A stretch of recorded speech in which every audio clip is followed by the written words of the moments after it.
Welcome to Word to Action at Home. Word to Action is a Bible course we usually run at Willowfield. The aim of this course is to go deeper into God's Word, wrestling with how to apply biblical teaching in a practical, everyday way.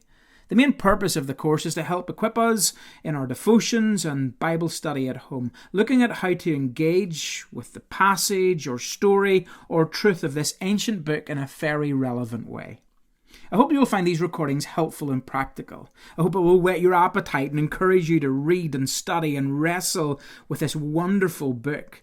But most of all, I hope it will encourage you to see that you can do what I do, that you can take a passage and with some patience, with some hard work and with some practical tools, you can bring the Bible to life in a spirit-filled, life-giving, transformative way. So whoever you are, whatever your Bible knowledge, even if you've never read the Bible before, I'm glad that you're joining me for these studies. Be blessed.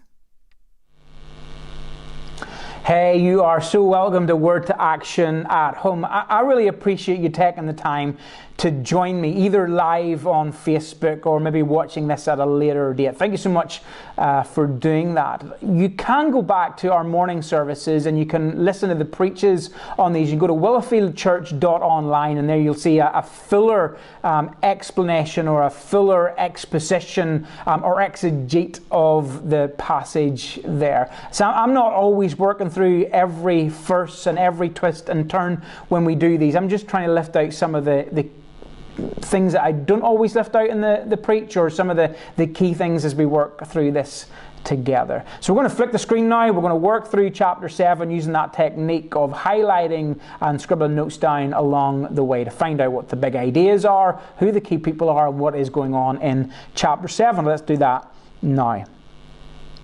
Okay, Esther chapter 7. Now we're going to way through the cast here. Chapter 7 verse 1, we see the king, as King Xerxes, we see Haman, and we see Queen Esther. The only other character in this chapter is way down there in verse 9, and that is Harbona. So let's now work through what is actually happening in this passage. So the king, Haman, and Queen Esther are at a banquet. Now remember, this is banquet number 2 here. We see that on this occasion, in verse 2, that the king asks Esther, tell me what you want. What is your request? And we have to think, does that sound familiar? Well, it points us back, or it kicks us back to chapter 5. And if you remember, in chapter 5, there is 2 times where the king says this exact same thing. What is your request? So in total, from chapter 5 and chapter 7, we have 3 times where the king asks, what is your request? So basically, on 3 different occasions, 3 separate occasions, the king clearly promises to grant Queen Esther's request. And that's important here because it shows us who is actually in control. It shows us that Esther has had a plan since chapter 5. We might be frustrated at what is happening, but she is in control. She has a plan. And Esther comes along in verse 3 and she says, if I have found favour. Now that's very different to how anyone else has approached the king before. Remember way back in chapter 1, you had that guy Memucan who didn't ask the king's favour. He basically told the king what the king should do. The same thing happened in chapter 3. You remember Haman didn't ask for favour but told the king what he should do. Esther's approach is very different here. So Esther comes along here and she exposes the problem. Look at verse 3. I ask that my life and the lives of my people will be spared. Verse 5 says, who would do such a thing? So see what's happened here? This is the point where someone is about to be exposed, and we see that happen in verse 6. This wicked Haman, our adversary, our enemy, Haman in chapter 7 has been exposed. Now, we've known since chapter 3 that Haman is not a good guy, that he is the villain in our story. But this is the first time that the king sees Haman for who he really is. And it is any wonder that Haman grew pale. The king has left and he has gone to the palace garden. Haman, however, stayed behind to plead for his life. In verse 8, it talks about him falling. He falls in a physical sense, but also he has fallen in a spiritual sense. This is this pride always comes before a fall. So the king comes back from the palace garden, and what he sees is this. Look at verse 8. Will he even assault the queen right here in the palace before my very eyes? And it is that deed that signals his doom. Look who suggests the way in which Haman died. Look there at verse 9, Harbona. He's one of the eunuchs, and he says, Haman has set up a sharpened pole that stands 75 feet tall in his own courtyard. He intended to use it to impale Mordecai, the man who saved the king from assassination. So it is Harbona who is involved in the suggestion of how Haman should be executed. And the king orders in verse 9, then impale Haman on it. Again, this is a chapter about reversals. This is a chapter where we see the weak, represented in Harbona, actually overcome the powerful here. So Esther has exposed Haman, but it is also Harbona who is involved in the suggestion of execution. This is a reversal of power in this chapter. Okay, now that we've worked through that chapter, I always think it's helpful if you're doing a Bible study, if you're doing a preach on this, to split it up into some bite-sized chunks. It'll give you an idea of to where to go as you do that study, as you do that preach. And I simply take chapter 7, split it into two parts. You have verses 1 to 8, and that's Haman exposed, and then finally verses 9 and 10, where we see Haman executed. I kind of feel there's a need at this point in chapter 7 to kick us back into chapter 3 again and remember the decree. Do you remember that decree all the way back in chapter 3? You could have been forgiven for thinking that all of a sudden we've forgot about that decree. In fact, we've completely forgot about the plot of Esther, and we've simply jumped into this Persian bake-off or Persian banquet or something else in this story, because Esther, since she's come on the scene in chapter 5, has been busy baking, busy doing, busy preparing for these banquets along the way. And our big frustration all along has been, well, what about that decree? Remember the decree back in chapter 3. Here's the decree back in chapter 3. Now, this is Haman having a conversation with Xerxes. And I'm doing this because we need to remember what is at stake here. This isn't simply an episode of the Great Persian Bake-Off. There is something deadly at stake here. Chapter 3, verse 8. There is a certain race of people scattered through all the provinces of your empire who keep themselves separate from everyone else. Their laws are different from those of any other people, and they refuse to obey the laws of the king. So it is not in the king's interest to let them live. This is the point where Haman sells to Xerxes an evil, wicked, horrific decree that in effect sentenced to death 15 million Jews in just under a year's time.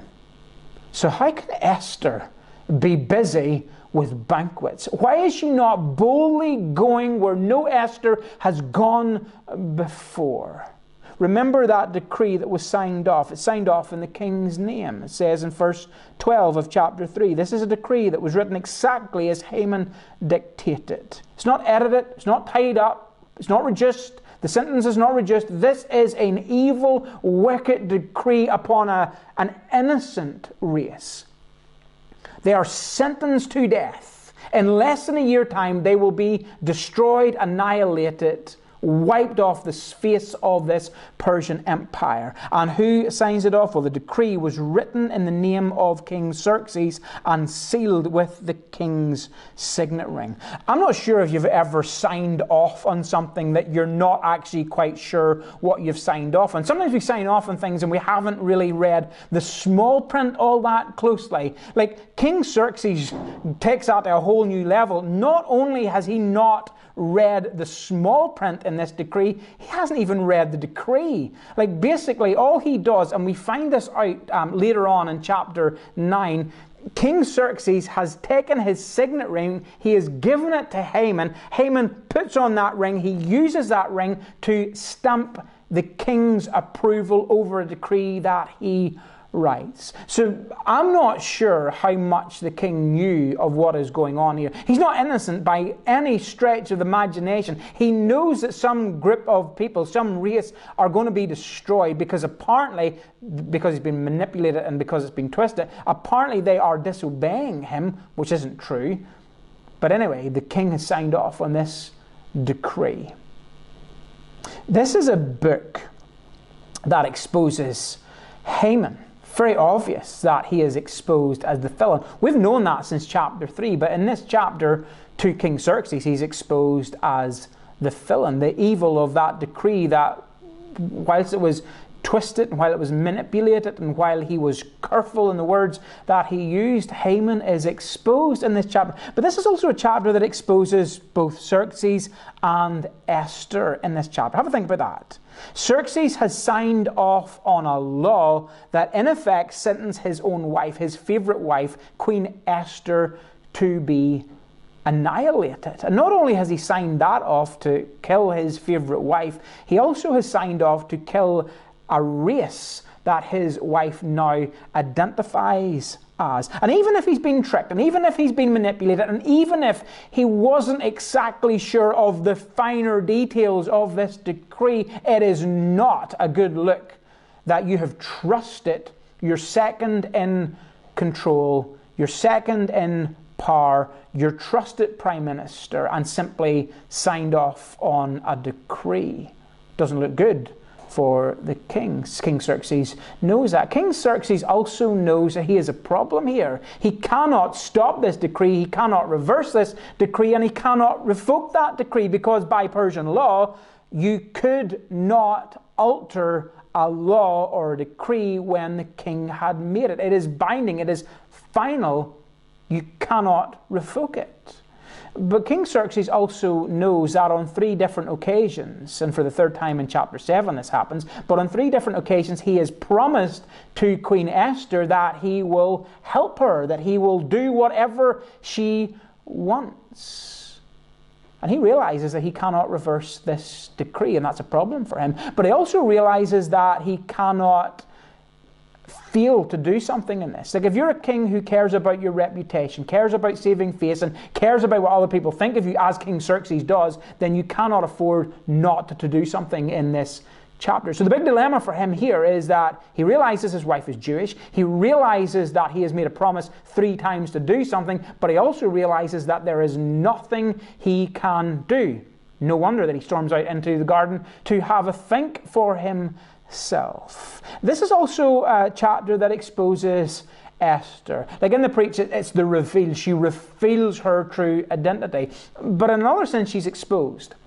She's exposed for who she really is. She's exposed as a Jew. Her nationality is no longer a secret. So remember, the only people who knew about her nationality in chapter 2 was Mordecai and ourselves. No one else knew this detail. Xerxes didn't know this, and he's been married to Queen Esther for quite some time at this point. So she's been exposed, and I guess the question is, at this point, without reading on any further, is how is the king going to look upon that? Is he going to look upon that with favor, or is he going to be furious that he's been lied to? The focus of this chapter is obviously on Haman. So we shouldn't get distracted too much by Xerxes and the dilemma that he is facing, or get too distracted by Esther. The focus on this chapter is Haman. He has been exposed for who he really is. He has been exposed as someone who manipulated the king. The king sees that with his own eyes now. He has been manipulated, and the truth was twisted, or some of it was left out so that he, Haman, could get revenge on Mordecai and mastermind this evil plot. And you see what happens in chapter 7? Haman begs for his life. Have a think about that. It exposes what type of monster, what type of self-centered animal he is. His life, one life, is threatened here. And he begs like he's never begged before. He's worried about one life, his own life. He's not worried about Mordecai's life that he is looking to get rid of in this massive spike. killing device that he has made the night before. He's not worried one little bit about these 15 million Jews that he has sentenced to death. Haman is only worried about himself in this passage, and he fights for his life like he's never fought before. But to no avail. He is now executed in this passage. Do you think it's interesting in chapter 7? Because I think it's interesting in chapter 7 who announces the death, or who announces the means in which he could die. Look at this. Chapter 7, verse 9. Then Harbona, one of the king's eunuchs, said, Haman has set up a sharpened pole that stands 75 feet tall in his own courtyard. He intended to use it to impale Mordecai, the man who saved the king from assassination. Harbona is a eunuch. You've probably forgot his name. Like, we've kind of overlooked eunuchs in this here. Remember, they are, in a sense, they are slaves or assistants in the palace. But we've overlooked this guy because this isn't the first time that he has come up in our story. You have to think all the way back to chapter 1. And in chapter 1, verse 10, we read that he was one of 7 eunuchs who attended King Xerxes. Harbona was basically one of the extras in chapter 1. But what a key, pivotal role he plays here in chapter 7. Remember, there's always this theme of reversals in this book. Always this theme of the underdog that seems to be suppressed and forgotten, and it's a hopeless situation with no way to redeem it. There's always these reversals in our story. Like we saw that in chapter 6 as Haman's wife announces the defeat of Haman. And that's after chapter 1, where all the females had been silenced and had lost their voice. It is reversal. It is a female who announces the defeat. And here we have Harbona in this chapter, chapter 7, a despised, lowly, overlooked extra in our story. But he is the one that makes a suggestion to the king. He's the one that reminds everyone, and I'm sure Haman must have hated him for this. He's the one that kind of says, hey, there's this big, new, bright, shiny killing machine that Haman has been up all night building, a 75-foot tall spike. Why don't we use that? Thinks Harbona. Haman must be thinking. And it is through that means that the king announces Haman's death. And here we end chapter 7 in the most bloody way. Haman is gone. The villain in our story is dead. Now, we've waited a long time to get to this point. Waiting is important. Preparation is important. We're hating the waiting in Esther. We're hating the preparation in Esther, but it is important. Not only is it important in the story of Esther, it's important in the story of the gospel. Listen to this from Christopher Ashe. I love this. In Esther, 9 or so years of preparation lead to 2 days of drama, and the world is turned upside down.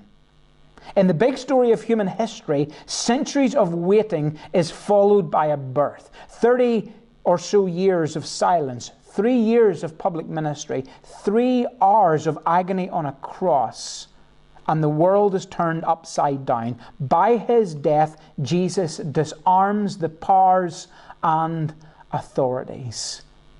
We're repeating this, but I think it's worth repeating.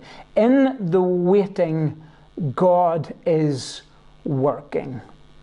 God is preparing this story. And we need these chapters. We need chapters 5, 6, and 7 so that chapter 8, 9, and 10 makes sense, so that the grand reversal that we will see makes sense in this. Again, we're always in a panic to fast forward and fast track and get to the other side of the dilemma here. But in the waiting, God is working. This is a story where God turns things upside down. And I wonder what is going on in your life. I wonder what has been going on in your life. What is the impossible thing that you are facing, that you are looking at, that you are staring at today, and that you have been staring at for weeks, months, or years, and you've said, this is impossible. This cannot be reversed. This cannot be redeemed. This cannot be overturned. The story of Esther and the story of the Bible is a beautiful, powerful story where God, in a way that only God can, turns things upside down. And we see these beautiful reversals. The benefit not just the characters in this story in Esther, the benefit not just the characters in the stories of the Old Testament and the New Testament, but benefit you and I today. So keep digging deeper in this beautiful, beautiful, powerful book. I encourage you to do that for yourself. This is Esther, finding hope when God seems hidden. Look forward to joining with you next week. Be blessed, be encouraged, be safe.